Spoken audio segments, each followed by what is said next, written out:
Vincent van Gogh est né le 30 mars 1853 à Zundert, dans le sud des Pays-Bas, fils d'un pasteur.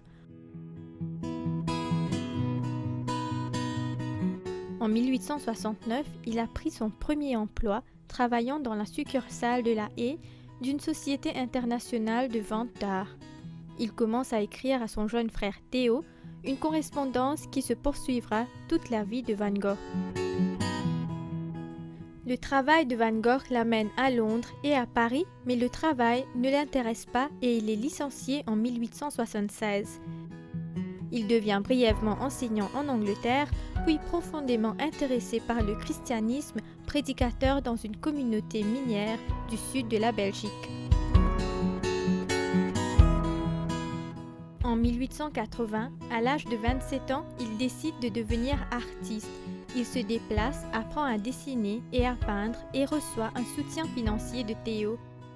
En 1886, Van Gogh rejoint Theo à Paris et rencontre de nombreux artistes dont Degas, Toulouse-Lautrec, Pissarro et Gauguin, avec lesquels il se lie d'amitié.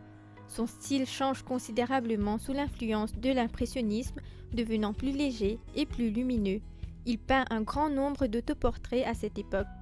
En 1888, Van Gogh s'installe en Provence, dans le sud de la France, où il peint sa célèbre série des tournesols.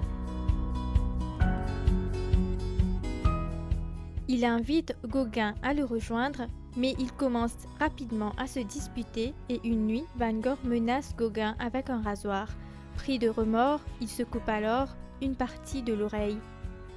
C'est le premier signe sérieux des problèmes de santé mentale dont Van Gogh souffrira toute sa vie.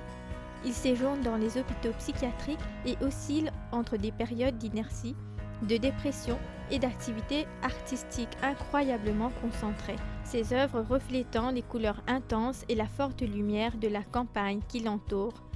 Le 27 juillet 1890, souffrant à nouveau de dépression, Van Gogh se suicide. Il meurt 2 jours plus tard. Il est devenu à titre posthume l'une des figures les plus célèbres et les plus influentes de l'histoire de l'art occidental. En une décennie, il a créé environ 2100 œuvres d'art, dont quelques 860 peintures à l'huile, la plupart datant de ces 2 dernières années de sa vie. Aujourd'hui, il existe un musée qui rend hommage à Van Gogh à Amsterdam. De nombreux films ont été aussi réalisés sur sa vie. Van Gogh a vécu une vie remplie de peine et durant son vivant, ses œuvres n'avaient pas grande valeur. Il est malheureux de savoir qu'il ne saura jamais à quel point il a influencé le monde moderne de l'art.